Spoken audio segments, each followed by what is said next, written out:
મળતી માહિતી અનુસાર અનિલ ખેની, જેની ઉંમર 35 વર્ષ છે અને ઉત્તરાયણના સિલ્વર લક્ઝરિયા વિસ્તારમાં રહે છે. મૂળ ભાવનગરના ગારિયાધાર તાલુકાના પરવડી ગામનો વતની છે. સુરત સાયબર પોલીસના જણાવ્યા પ્રમાણે અનિલ ખેની દુબઈમાં રહેલી ગેંગ માટે કામ કરતો હતો, તો દુબઈ સ્થિત મુખ્ય સૂત્રધાર મિલન ઉર્ફે દરજી સુરેશ વાઘેલા અને વિવેક ઉર્ફે મારુતિના આદેશ ઉપર અનિલ ખેની પીઓએસ મશીનની મદદથી ભારતીય બેંકોમાંથી કરોડોની રકમ વિથડ્રો કરતો હતો. ત્યારબાદ આ નાણાં દુબઈમાં મિલન દરજી સુધી પહોંચાડતો હતો, તો દુબઈમાં ચાઇનીઝ ગેંગ ભારતીયોને નોકરી ઉપર રાખી વિશ્વભરમાં લોકોને સાયબર છેતરપિંડીમાં ફસાવતી હતી.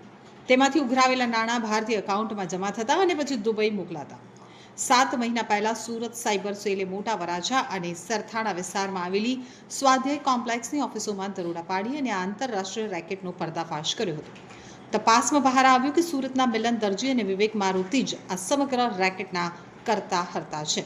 તો દુબઈમાં બેઠેલા શખ્સો ભારતીય નાગરિકોની નોકરીની લાલચ આપી ડિજિટલ ફ્રોડ માટે વાપરતા હતા. આ નેટવર્કની ભારતીય બેંક એકાઉન્ટની જરૂર પડતી હોવાથી સુરતના અજય ઇટાલિયા, હિરેન બાબરિયા, વિશાલ ઠુમ્મર અને જલ્પેશ નાડિયાદરા, કેતન વેકરિયા જેવા એજન્ટોની મદદ લેવાતી હતી.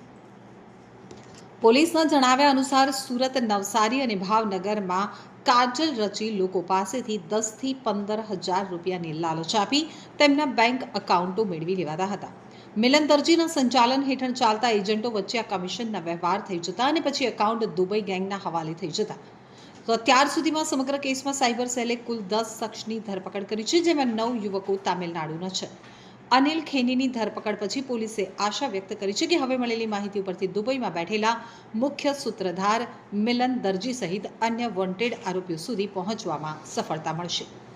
તો પોલીસ તપાસમાં મળેલી માહિતી મુજબ અનિલ ખેનીએ બેંક ક્રિપ્ટો કમિશન આધારિત ડીલથી મેળવેલી અને તે કીટો દુબઈ મોકલી હતી, જ્યાંથી પીઓએસ મશીન દ્વારા ડિજિટલ ચોરીના નાણાં ઉપાડવામાં આવતા હતા.